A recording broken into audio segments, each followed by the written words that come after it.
In this video, I'm going to be doing an overview of Dance Scenario by Elliot Del Borgo and giving you some ideas, see if this is appropriate for your group. First, just a little bit about Elliot Del Borgo.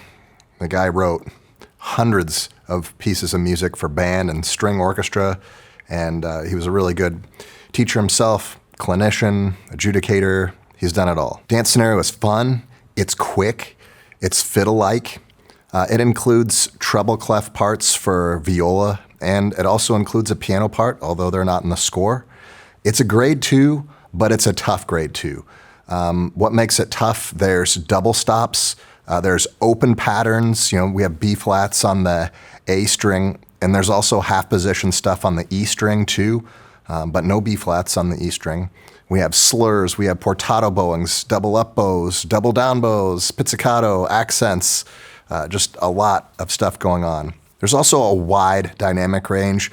Most of this is loud, either forte or fortissimo, but we do have a couple measures of piano, and we've got a little bit of mezzo forte here in the cantabile section, right here.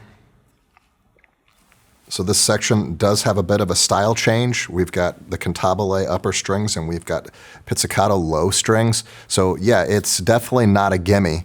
So then who's it for? Who is this piece geared towards? And in my opinion, it's geared towards more of an intermediate to advanced middle school group. If I had a pretty good middle school orchestra, I might pair Dance Scenario with a grade 3, and I might pair it with a slow piece for a contest or a spring festival. If you're thinking about doing this piece, here's a quote from the late Elliot Del Borgo.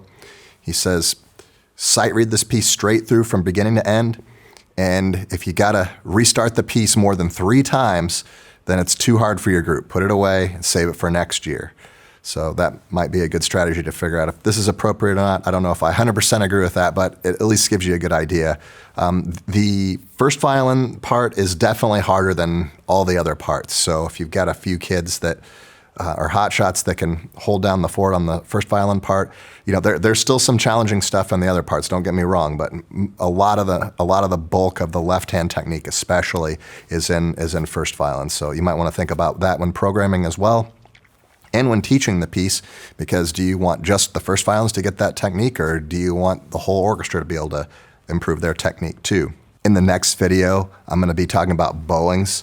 And if you get the right hand working well for you, it's going to be a whole lot easier to teach everything else. It's going to be easier for your group to stay together and be able to do some of the detail that's in here with the accents and the crescendos, decrescendos, all that kind of stuff. So I hope to see you in the next video.